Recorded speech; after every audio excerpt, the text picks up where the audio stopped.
napansin na nagmahiya-iya ko, ihigumang kaugalingon.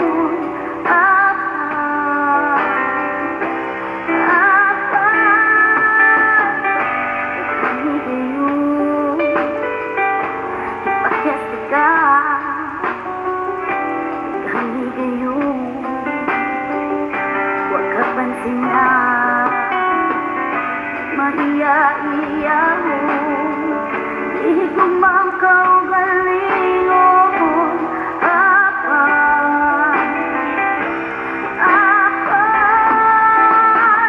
Wa kundi mo kalinti, wa kundi mo biyahe, wa kundi mo pasanti, wa kundi mo buhiti.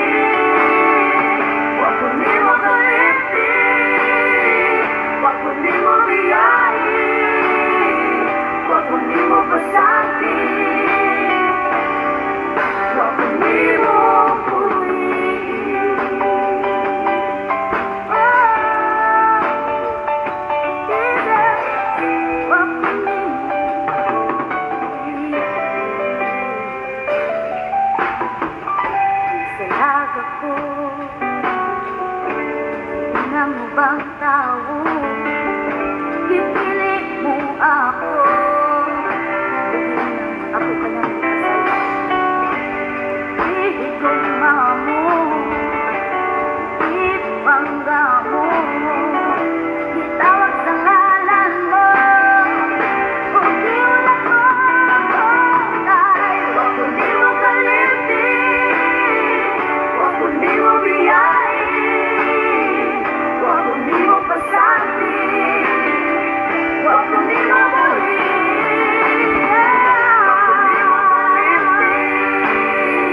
wa kundi mo biyahe, wa kundi mo pasanti, wa kundi mo buhiti, wa kundi mo kalinti, wa kundi mo biyahe,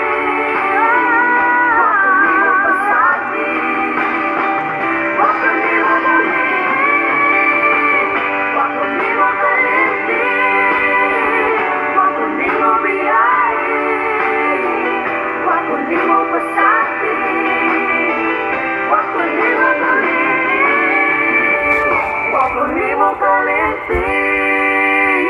Wa kundi mo biyahe, wa kundi mo pasanti, wa kundi mo buhiti.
Walang hanggan ang iyong biyaya, buong buhay hawak mo sa iyong kamay.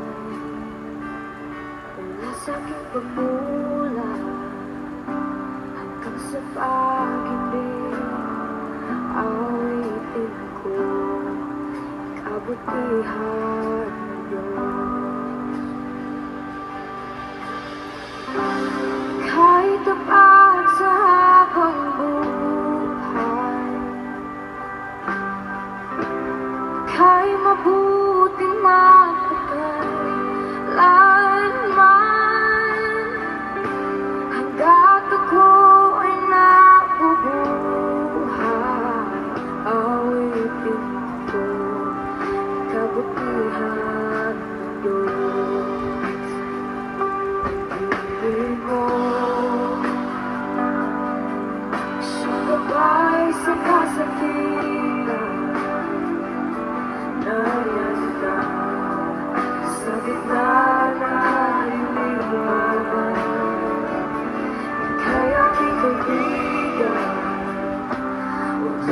iyo man at ako'y buhay sa kabutihan ng Diyos.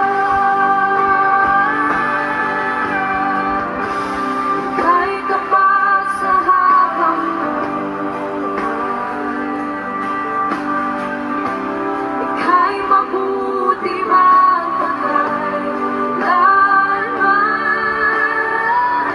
hanggang ako'y nabubuhay, awitin ko ang kabutihan ng Diyos. Kahit kapag sa habang buhay ika'y mabuti magpakailanman, hanggang ako'y nabubuhay, awitin ko ang kabutihan ng Diyos. Kailang maging magbabago ang kabutihan mo. Kailan maging magbabago ang kabutihan mo. Ang buhay ay iaalay ko, lahat para sa'yo. Kailan maging magbabago ang kabutihan mo. Kailan maging magbabago ang kabutihan mo. Kailan maging magbabago ang kabutihan mo. Ang buhay ay iaalay ko, lahat para sa'yo. Kailan maging magbabago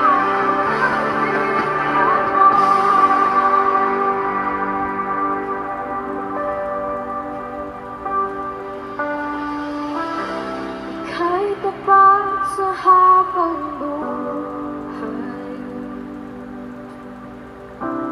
ika'y mabuti magpakailanman, hanggat ako'y nabubuhay, awitin ko ang kabutihan ng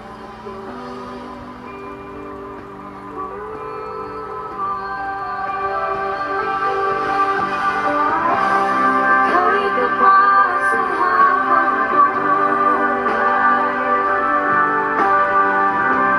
ika'y mabuti magpakailanman, hanggat ako'y nabubuhay, awitin ko ang kabutihan. Awitin ko ang kabutihan ng Diyos. Awitin ko ang kabutihan ng Diyos. Awitin ko ang kabutihan ng Diyos.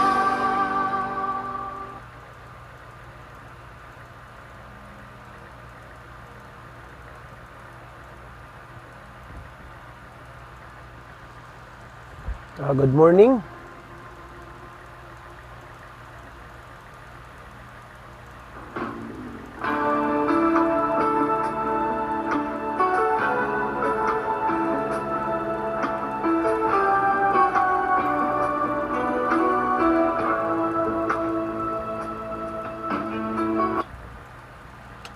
Amen. Praise God. Ining takna sa kabuntagon. Ano nasad kita sa atong programa Prayer and Meditation hosted by Pastor John Ulay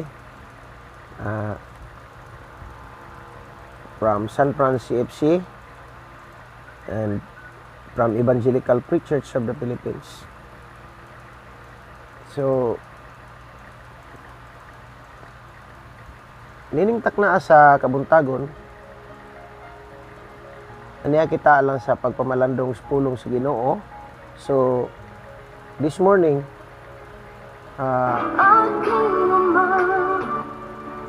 Pasalamat ta sa Ginoo sa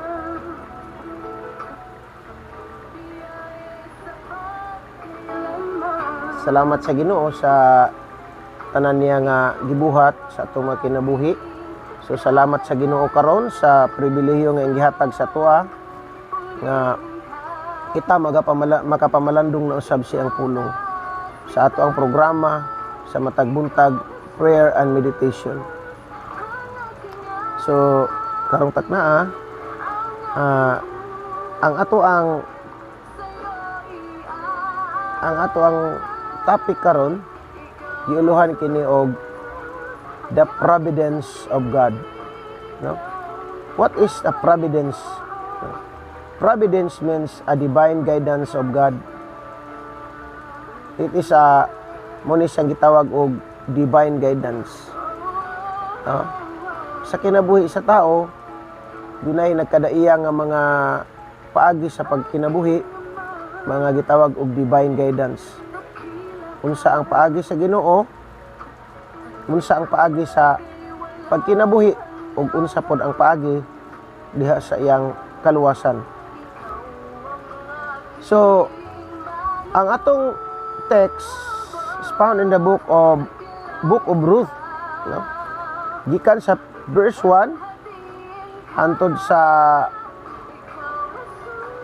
to the last verse, no? Atong basahon kini, ug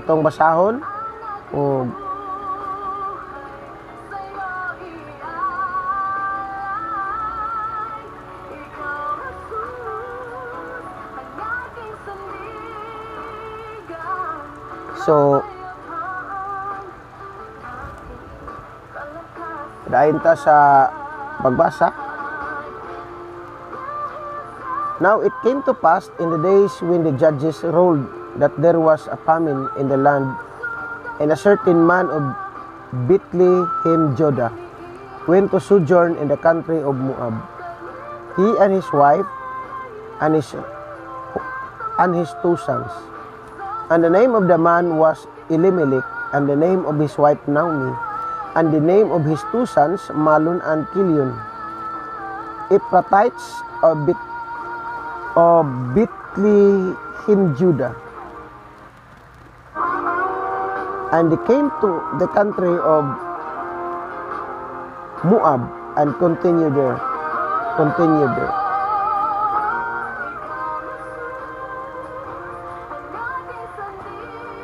And Elimelech, Naomi's husband, died, and she was left and her 2 sons. And they took them wives of the women of Moab. The name of the one was Orpah, and the name of the other Ruth, and they dwelled there about 10 years. And Mahlon and Chilion, and also both of them, Mahlon and Chilion died, also both of them, and the woman was left of her 2 sons and her husband. Then she arose with her daughters-in-law, that she might return from the country of Moab. For she had heard in the country of Moab how that the Lord had visited his people in giving them bread. Wherefore she went forth out of the place where she was, and her 2 daughters-in-law with her, and they went on the way to return unto the land of Judah.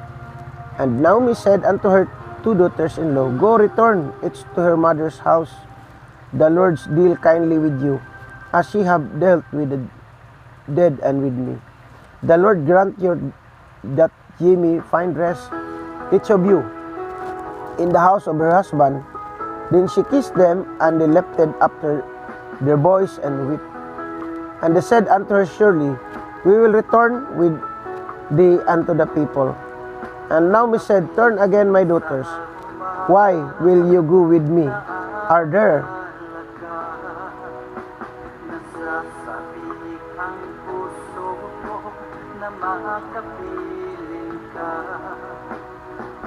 And they said unto her, Surely we will return with thee unto thee. And Naomi said, Turn again, my daughters, while you go with me. Are there yet any more sons in the womb, that they may be your husband?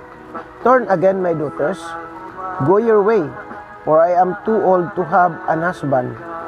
If I should say, I have hope, if I should have an husband also tonight, and should also bear sons. Would you tarry for them till they were grown? Would you stay for them from having husbands? Nay, my daughters, for it grieveth me much for your sake that hand of the Lord is gone out against me. And they lifted up their voice and wept again, and Orpah kissed her mother-in-law, but Ruth clave unto her. And she said, Behold, thy sister-in-law is gone back unto her people. In-law is gone back unto her people and unto her gods. Return thou after the sister-in-law. And Ruth said, Entreat me not to have thee, or to return from following after thee. For whither thou goest, no? I will go, and when your lodges I will hope. Thy people shall be my people.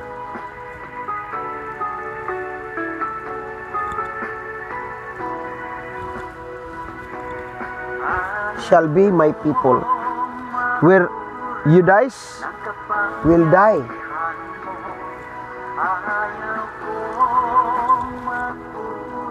And there will be I be buried. The Lord do so to me, and more also, if aught but death part they and me. When she saw that she was steadfastly minded to go with her, then she left speaking unto her. So the two went until they came to Bethlehem. And it came to pass, when they were come to Bethlehem, that all the city was moved about them. And they said, Is this Naomi? And she said unto them, Call me not Naomi, call me Mara, for the Almighty hath dealt very bitterly with me. I went full, and the Lord hath brought me home again.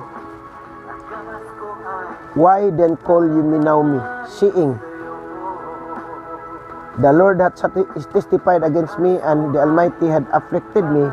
So Naomi returned and wrote the Moabites her daughter-in-law, which returned out of the country of Moab.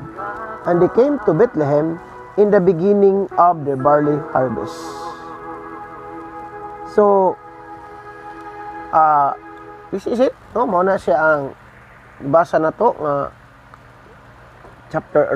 Book of Ruth, chapter 1, chapter 1, up to verses 1 up to 22. So, ang ato ang tema, dadun ko kamo sa tulo ka mga bahin may tungod ining providence nga akong i-share sa inyo, ha. Ang una, kaning gitawag og bitter providence. Ang ikaduha, tawag og sweet providence. Yung katapusan, better providence. Ang una, bitter, sweet, and bitter. No? Ang kinabuhi ni Naomi sa iyang pamilya, na sa iyang bana si Eliasar, duhay ka anak, si Malon og si Kilion. So nining gayon na ni migrate sila, nag-migrate, no? Baga batang nato sa tuwa, nag-abroad. Nang lakaw sila, niadto sila dito sa lugar, no? Sa lugar nga ilang atuan,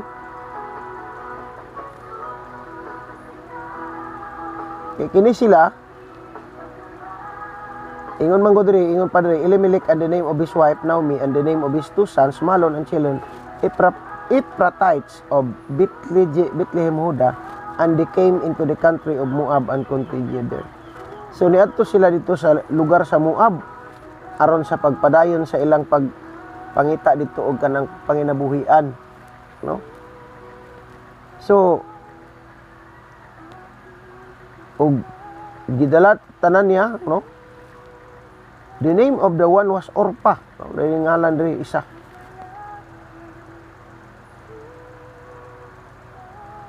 si Ruth, si Orpa, ug si Naomi, ug si Boaz. Mo kining tulo ka mga karakter, upat ka karakter nga atong kuan diri. Labaw na si Elimelech, si Kilion ug si Malon. So bali kuan ka buok 7, no? So atong isgutan dinhi, atong kuanon ang kinabuhi ni Naomi sa ilahang pag-migrate paingon sa Moab, nga sa ilang lugar taga Ephrathites man ni sila, Ephrathites of Bethlehem, Judah, ang ilang lugar. Niadto sila sa Moab, sa country of Moab, aron sa pagpadayon. Apan ang nahitabo,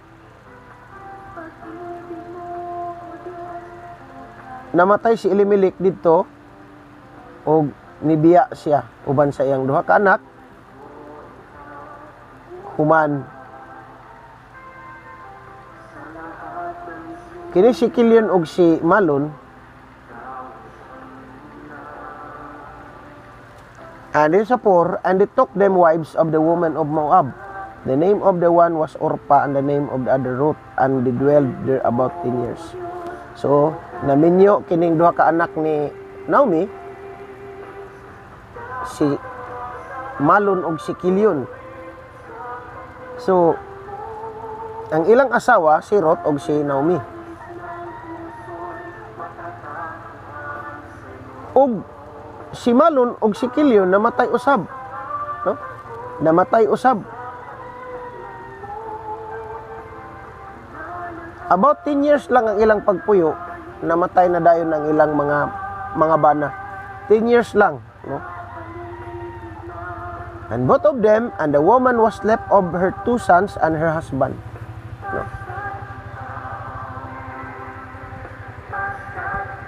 Sa diha nga naka-decide sila tungod sa kanang gitawag og kapaitan ba.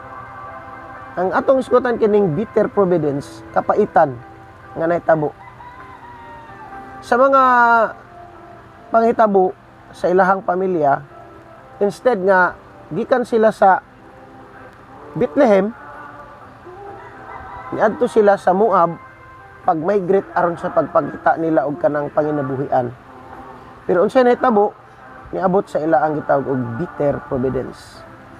Kapaitan ang nahitabo. Motong niingon siya sa iyang kaugalingon nga ingon siya, ayaw na ko ninyog tawga og kanang Naomi. Ang tawag nimo sa ako kapaitan, tungod kay gitagaan man kog kapait sa Ginoo sa akong kinabuhi. No? Mao na gisulti diha, mao na ang giingon ni Naomi. Sa kinabuhi nila, naa sila sa problema tungod kay namatay ang matag ilang pamilya. Namatay ang asawa ni Naomi, bana ni Naomi, namatay usab ang bana ni Orpa ug ni Ruth. Ug dining higayuna, ang kapaitan nga nahitabo tungod kay gusto man gyud ni Naomi nga dili lang gyud magkuyog. Kay ingon niya, ngano mukuyog pa man mo nako? Unsa pa may mahimo nako, mukuyog ko sa inyo ha. Dili naman ko pwede nga kung mga anak ko para inyong himuong mga bana, dili na pwede. Kung magkahimo pa ko ni ana, taas ng panahon nga mo paabot mo nga himuong bana. Sumo na nga ayaw na mo paguban ako. Si Orpa nikisya sa iyahang ugangan ug nibalik dayon si Orpa, nibalik sa ilang lugar. Kung asa si Orpa gikan, niuli dito sa ilang lugar, ug wa siya muuban. Si Orpa muna siya ang simbol sa kalibutan, no? Ang kalibutan na dunay mga tao nga dili makasukol sa mga pagsulay, mga trials kinabuhi, ug mao kana nga ang uban mo surrender lang dayon, mubiya lang dayon. Ug mao ni nahitabo kang Orpa. Si Orpa usa ka tao nga kaning diretso lang, no, wala siya kanang panghinayang, wala siya concern sa iyahang pag-alagad sa Ginoo. So karon ay nakita man nato nga si Orpa ni biya naman, ug ang nahitabo nagpadayon sila si Ruth og si Naomi sa ilang journey balik, no, balik dito sa Bethlehem. Ang ilang misyon mao ang pagbalik sa Bethlehem. So sa ilang pagbalik dito, niabot sila sa usa ka lugar nga giabutan nila nga dito sa mga naay kanang gitawag og asinda og kanang mga trigo. Pag-abot nila dito, kini si Boaz nga mo itag-iya sa mga kuan dito kanang buutan, no. Pag adto niya dito, samtang nga kuan sila, conversation sila, iyang gi-introduce ang maong babae nga si Ruth kang Boaz. Mao ni ang iyang gisulti, mao na kanang bayhana buutan. So, makita nato nga kanang plano ang Ginoo. Sa mga plano kanang gitawag divine providence. Ang katong unang gibuhat katong ila nga plano, naglakaw sila para nga muadto aron manginabuhi. Apan ang nahitabo, ang plano sa Ginoo gibalik sila sa Bethlehem og nakauban na si Ruth. Si Naomi ang iyang kauban si Ruth. So moto nga samtang nagkuan si Ruth dito, nagpuyo dito sa lugar nga sa Bethlehem, kini si Boaz usa ka tag-iya, dunay kanang nakita nga kaayo sa iyang kasing-kasing nga gihimo. So ang gibuhat niya, pag nakita na dito si Naomi nga dito sa umahan aron sa pagpanghagdaw, no, o suman ang paghagdaw, paghuman sa kuan ang uban nga mga mamumuo ilang bilinan og kanang mao gani patakaran nga kung mag-ani na gani bilinan gyud ang mga tao katong mga pobre aron naa sila'y makutlo. Mo nay mga patakaran sa Bethlehem. So kay mao man na siyang nahitabo sa patakaran, nakita ni Boaz si Naomi si Ruth dito sa maong triguhan nga nanghagdaw.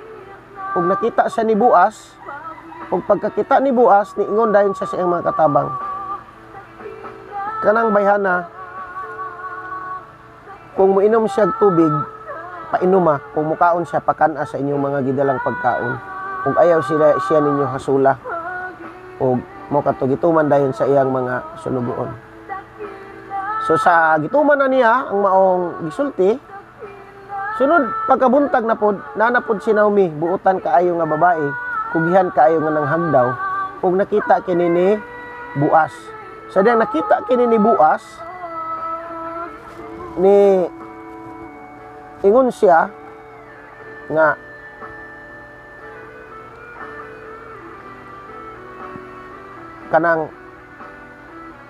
kaning kuan tagag paagi nga katong ilang hinagdaw, ingon niya nga kanang maghani gani mo, bilinan ninyo dinha sa iyang gianihan kanang iyang hagdaon, bilinan ninyo og mga uhas, no, mga uhay ibilin dinha para naa siya ay makuha kada anak niya makakuha siya og daghan nga mga trigo. So mo to'y plano ni Boaz.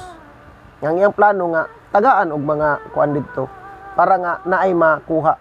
So sa ini nga gibuhat ay kindness nga gihibo ni Boaz kang Ruth. So na mo to nga kini si Naomi nakadesisyon nga ibaligya nila kang Boaz ang maong yuta. So sa diyang ibaligya na ang yuta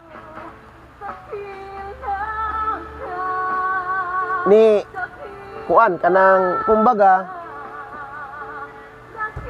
gitudloan ni Naomi si Ruth no unsaon nga siguro kanang mahulog ang loob ug gibuhat nga samtang si Boaz naga giok sa maong trigo si Ruth gitudloan niya nga kinahanglan nga matulog ka dito sa iyang tiilan. Tulog ka dito. Sa diyang natulog na siya dito sa tiilan, unsay giingon ni Boaz, ang galing sa maning babae nga nire sa silong, adre sa akong kuan. Ingon dahil siya, Ginoo ako ni. Si Ruth ang imuhang sulugoon. So niingon siya nga kanang muraog ni kuan na siya ba nga kanang gusto bagid siya magpakasal. Pero gusto bagid magminyo ba kay ipakigminyo na iyang kaugalingon kang Boaz. Apan si Boaz direkla ni balibad ningon siya nga dili kana pwede kay nganuman kay ang yuta sa imong ugangan ibaligya dinhi kanako. So kung ako ang makapalit, so pwede ta ka nga mahimo na kong asawa. Pero kung dili man ako'y mopalit ni ini kay ibaligya man katong lain man nga akong papaligyaon, mao toy makaasawa nimo. So ang katong mopalit, nagkita sila si Boaz, unsay giingon sa nagpalit nga, dili ko mopalit anang maong yuta. So mo to kay wala man dai mopalit, nga tuman gyud nga si Ruth mao gyud si Boaz gyud ang nakapalit sa maong yuta. Mao kadto nga nauban na ni Boaz si Ruth ug si Naomi dito sa usa nagkapanimalay. Ug human nakaanak sila. Nakaanak sila si Ruth ug si Boaz. Panalangin ug mao toy giila nga apo ni Naomi. So sa gibuhat ni Boaz kaning ang iyang gibuhat gyud mga nakita nato nga buotan gyud kay siya nga kumuadto na dito sa balay ni Boaz si Ruth, tagaan niya mga pagkaon nga nang uban madala niya dito sa ila ni Naomi na mo nay nakita ba. So wala siya intensyon nga naa siya pagbati, but ang intensyon niya nga makatabang. Pero kay dunay plano ang Ginoo, so sila ang nagkadayon. So nahimo nang silang usa ka pamilya. And ang nahitabo, nakaangkon sila sa mga panalangin. Mao na ikaduha kanang gitawag og sweet providence. Gikan sa bitter providence hantod sa sweet providence. Si Ruth nagminyo kang Boaz og nauswag ni asinso gipanalanginan sa Ginoo og nahimo nga sila mga dato na. Og gipanalanginan sila bata, no? Tagaan pod sila mga bata sa Ginoo. Si Naomi o si Ruth og si Boaz. So, friends, sa atong kinabuhi ni amang gyud tay nagkadaiya nga mga guidance, no? Kanang gitawag divine guidance. Actually ang divine guidance nga nahitabo ni Ruth, Naomi ug ni Boaz gitakdo gyud sa Ginoo ang kabubuton.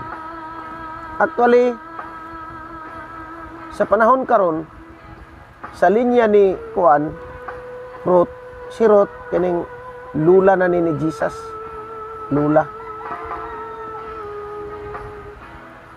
So, in representing na si Boaz, huni siya nag-represent kang Jesus Christ. No. Si Ruth, nag-simbolo kini sa tao nga kanang dili gyud mo biya, dili gyud mo surrender, o padayon gyud. Muna igsoon nga, padayon ta. Dili ta mundang sama sa gibuhat ni Ruth. Niingon siya kang Ruth, kay wa naman gyud siya ibana. Wala siya mubuhi siyang ugangan. Ug niuban siya. Sama po na sa to nabisan tuod mga byuda na ta, pandili ka na may babag sa itong mga pagpangalagad. Apan mas labing nindot nga mga lagad gyud ta, bisan inana, kahimtang kay ang Ginoo sa unahan, magpanalangin siya nimo. Dili ka niya pasagdan, dili ka niya buhian, dili ka niya tagaan og labad. Bisan tuod si Orpa nibalik na siya sa kalibutan kay wala na siya mo kuan. Una nga dili gid ta mo surrender, ngay gitawag na atay gitawag bitter providence. Pinaka nindot nga guidance nga giandam sa Ginoo sa atoa. Nga bisan niining ato ang gitawag temporal journey dinhi sa kalibutan nagalakaw ta apan dunay gitawag og kining everlasting journey nga giandam sa Ginoo para sa atoa ug mao kana ang bitter providence. Mao nay pinaka nindot nga providence sa Ginoo nga para kita makaangkon sa tinuod gayud nga kaluwasan sa kinabuhi. Actually kung sa atong kinabuhi diri sa kalibutan pobreta unya mo uswag, so that is part of kanang abundance, no? Abundansya. Part na siya sa blessing sa Ginoo. But kining pinaka the best nga blessing sa Ginoo giandam kanang bitter providence nga i-invest na to ang itong kinabuhi para sa pag-serve sa Ginoo. Aron sa pagpangalaga diha sa iyaha, no? Ato siyang hatagan sa tanan nga pagpasidungog. Sa Route 117, kung imong tan-awon, grabe gid kayo ang mga balaknon kayo nga mga istorya ni Ruth kang nan. Ngunya, kung asa ka ilubong, adto ko ilubong. Kung asa ka magpuyo, adto ako magpuyo. Ang imong katawhan, akong katawhan. Sumuna nga sa atong kanang kumbaga tan-aw nato sa kalibutan sa ato ang palibot ug unsa ang mga panghitabo. Bisan unsa pa ang atong mga himuon nga plano para sa atong kinabuhi, apan ang Ginoo mao'y nagaplano nini. God has divine providence to us. Nga ang divine providence, iyang giandam na siya para sa ato. Muna gitawag og the better provisions of God. No? The providence is like a provision nga ang Ginoo nag-provide sa tanan natong mga pagkinahanglan. Ang iyang saad nga dili gid ta niya pasagdan. Kana lang nga pulong usa kana kapaagi nga kanang speak about the love of God. Tungod sa dakong paghigugma ni Naomi o ni Ruth,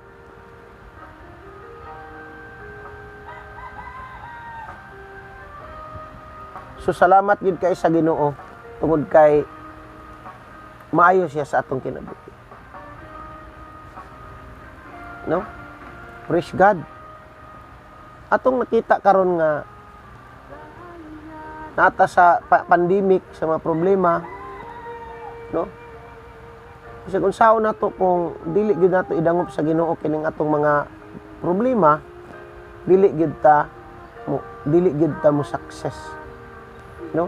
Ang sekreto ngano nga mo success ta sa atong pagkinabuhi kanang musunod ta sa plano sa Ginoo. Ang plano sa Ginoo magapadayon sa atong kinabuhi nga wala gid ta niya pasagdi. Wala ta niya biyai, no? Gitabangan ta niya sa tanan natong mga panginahanglan. So sa iyang gibuhat sa atoa, iyang gipakita ang iyang dako nga paghigugma alang nato. Simbolo sa kinabuhi ni Boaz nga si Jesus nagluwas kanato gikan sa atong kasalanan, gikan sa atong pagka-bitter, pagkapait natong kinabuhi. Apan tungod kay niya si Boaz nga nagrepresentar kang Jesus Christ. Muna nga makaangkon kita sa tinuod nga kaluwasan. Si Ruth is symbolize sa mga Kristohanon nga mga faithful kaayo. Nga naga-simbolo sa pagka-faithful, pagka-buotan, ug labaw sa tanan masinugtanon sa Ginoo. Kay masinugtanon man si Ruth na angkon niya ang mga blessing, panalangin nga gihatag sa iya sa Ginoo. So muna nga ang Ginoo padayon gyud ang iyang pag-bless, no? Padayon gyud ang iyang pagpanalangin kanato. padayon sa tuwa kinabuhi ka. Si Naomi, nagsimbolo si Naomi sa kalibutan. No? Si Naomi, nagsimbolo sa kalibutan nga bisan unsaon, kung diri sa kalibutan doon na tayo mga problema,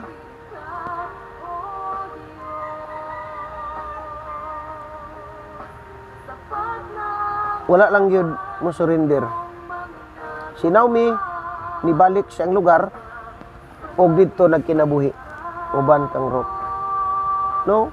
Na mga time nga, kita, atong pagpangalagad sa Ginoo, ikinanglan gini siya og kanang gitawag lunod patay ba kumbaga kanang ubiday nya namatay na si Jesus Christ gitawag siya obedient, no? Obedient, die, nagtuman siya man, namatay siya. Muna nga ang iyang pagtuman dili lang kay kutob sa pagtuman apan nagpakamatay si Jesus Christ para sa atua. He obediently nga nagsunod sa Ginoo. Singunana ang kinabuhi. Si Naomi karon, si Ruth karon og si Boaz, nagsimbolo sa kinabuhi nato niining kalibutan. Kung unsa ang atoang mga unsa ta diha sa tubangan sa Ginoo.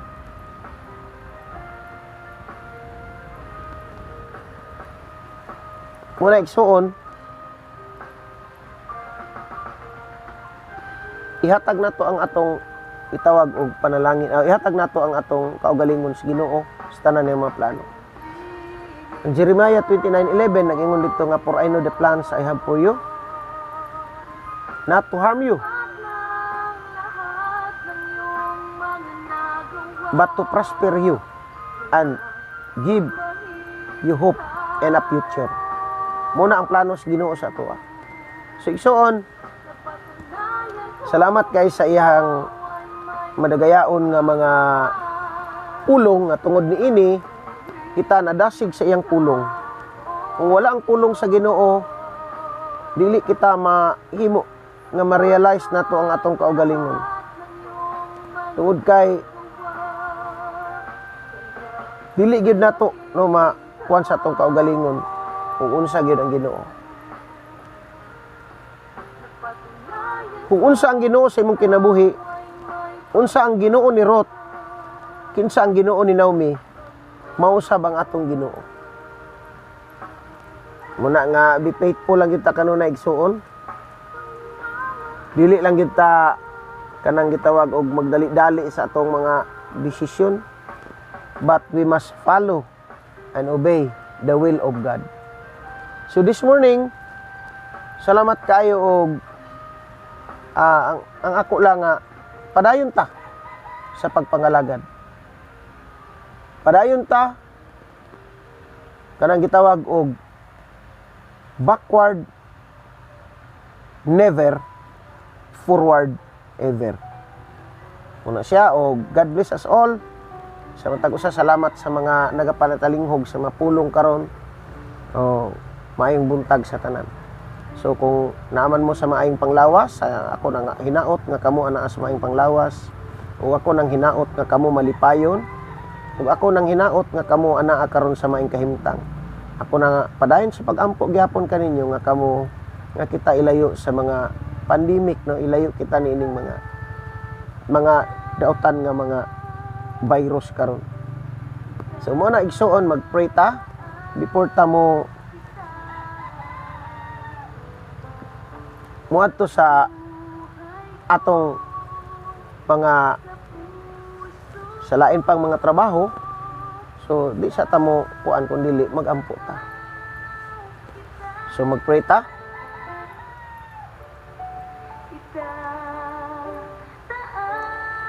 Kanimo balaan og dalaygon nga Dios, magbubuhat sa langit ug sa yuta,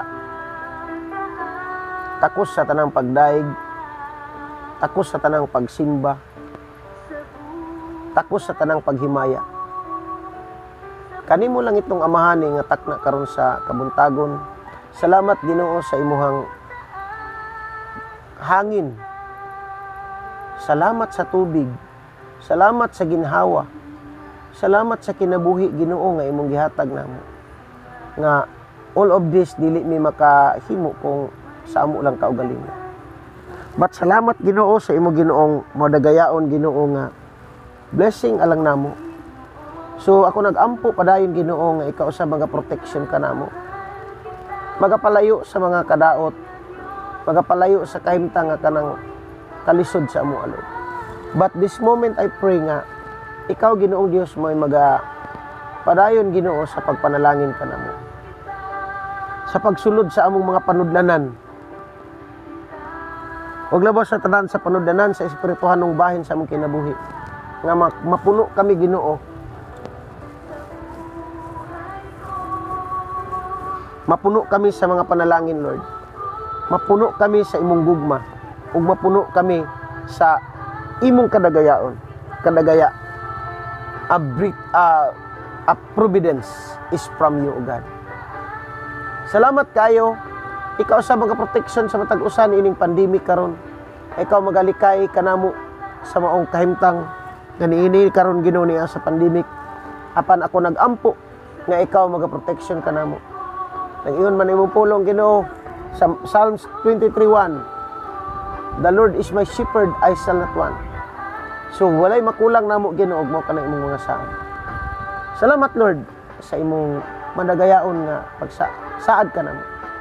Ikaw magapanalangin ka namong tanan ang mga tao nga karon sa nagtrabaho sa mga abroad. Ikaw magabless sa Middle East, sa Europa, sa Amerika, sa Asia, Hong Kong, Japan, tanan pang lugar. Nga ang imo Ginoong providence magauban sa kanunay kanamong tanan mo.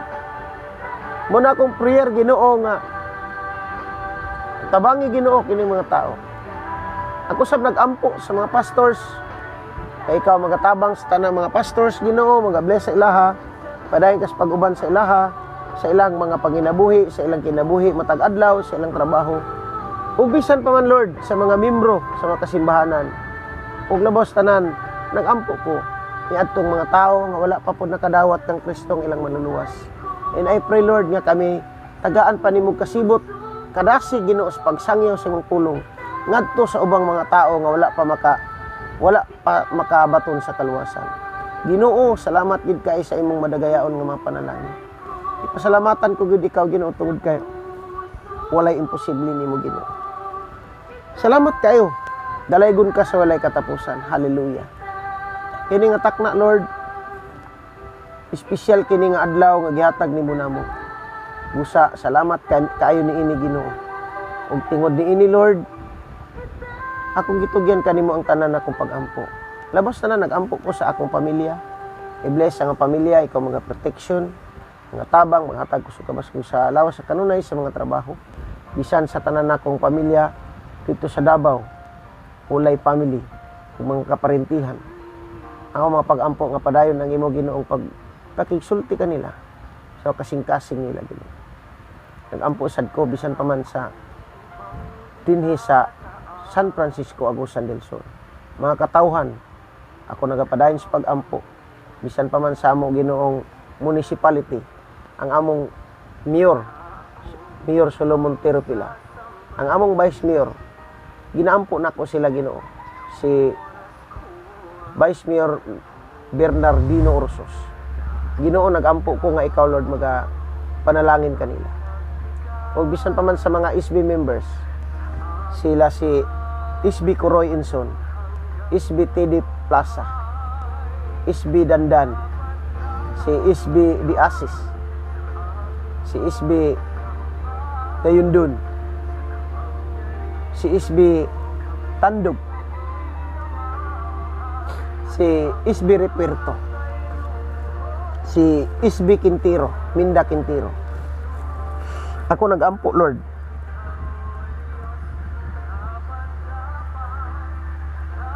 Ikaw magpadayon Ginoo sa pag-uban kanamong tanan. sa mga 24 department heads sa San Francisco Municipality. Ikaw maga-bless, ikaw maga-panalangin, ikaw maga-uban, magapalayo sa mga pandemic, Ginoo. Yan ang lugar sa munisipyo, ilayo sila sa mga pandemic, Ginoo. Muna kong pag-ampo, tanan mga tao din sa 27 barangays diri sa San Francisco. Mga pastors, mga katawhan, ug labaw sa tanan mga kuan Lord, kining mga katawhan nimo, Ginoo. Mga lumulupyo, Ginoo, diri. So nagampo ko nga ang imuhang pagpanalangin, ang imong pag-uban, magauban ka namo hangtod sa kangturan. Amen. Shout out ko kang Steve Hart Pidilis, Ulay Bar. No?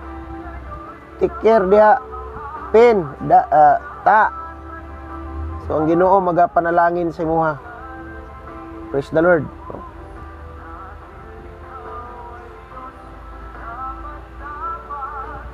So, okay lang ang among signal diri. Okay lang kayong signal namo diri. No? Okay lang among signal diri, pastor. Salamat ko sa signal nga gihatag sa Ginoo karon diri mo na nga kada buntag gid ko nagakuan kay kung gabi na pod wala koy signal diri. So bali-bali lang ta basin sa imuha pang gabi ang imong schedule diya sa signal ako po diri pang kuan pang buntag. O siguro na ang globe pang buntag unya ang fiber pang hapon pang gabi. Okay, salamat kaayo diya Pastor Norberto Colon sa imong pag tan-aw pod, no. Salamat kaayo sa mga pastor nga pastor sa Ikopi nga mausabang ako ang gigikanan nga lugar diha pud ko gikan na ang Ginoo pod naga hatag pod sa kuha nga magministry man gud gyapon, no. May gipili asa ta magministry basta sa Ginoo nga ministry. No, mao ra na atong pasalamatan diha. Shout out ko sa tanan karon nga naga tanaw, no. Maayong buntag sa inyo ha unya. Mga pinata, no? Salamat sa inyong pagpangapi diha. Salamat sa inyong sa maayong pagmatas kabuntagon, no? God bless.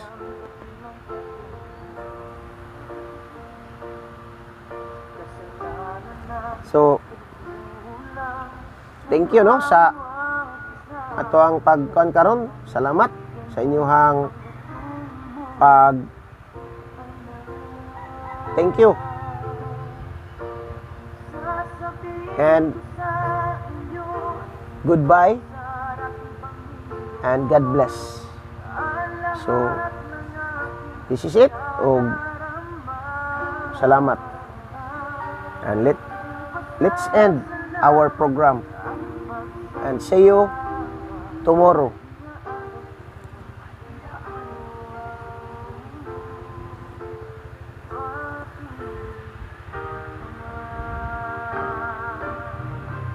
God bless us all.